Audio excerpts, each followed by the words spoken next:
Barbie Forteza, balik showtime na! Mga kapamilya fans, masaya sa kanyang pagbabalik.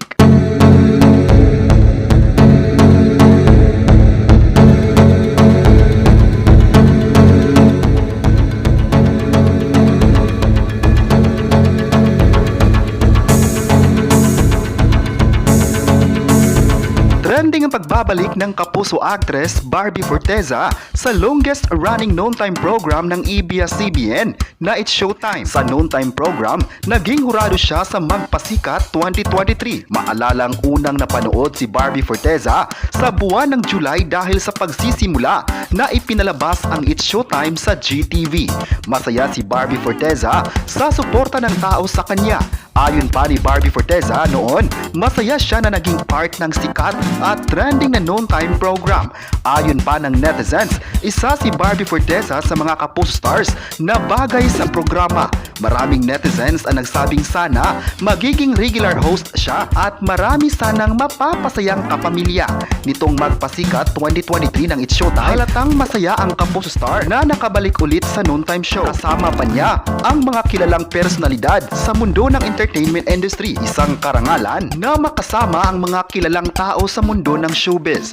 Ayon pa ng netizens, sana tuloy-tuloy na ang exposure ni Barbie Forteza sa It's Showtime. Mula sa hosting at pagiging hurado, makikitang napaka-professional na artist ng kapuso star. Marami din ang nagpakita ng suporta sa kanyang pagbabalik.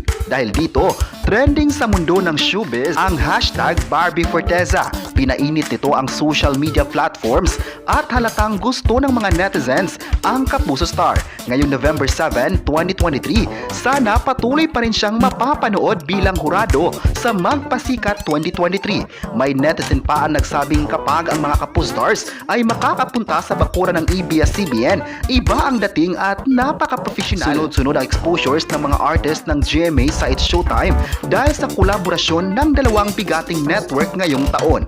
Dahil sa kolaborasyon, nagbukas ito ng oportunidad sa mga artist ng iba't ibang network na magkasama sa isang frame. Marami ang nagsabing maganda ang naging epekto ng kolaborasyon dahil natuldukan nito ang network war na noon pa man nagsimula.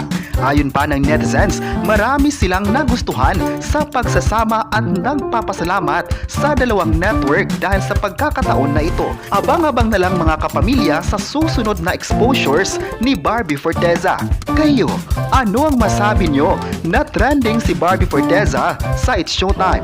I-comment na kung gusto nyo ba si Barbie Forteza sa noon time program at huwag kalimutang i-subscribe ang ating YouTube channel.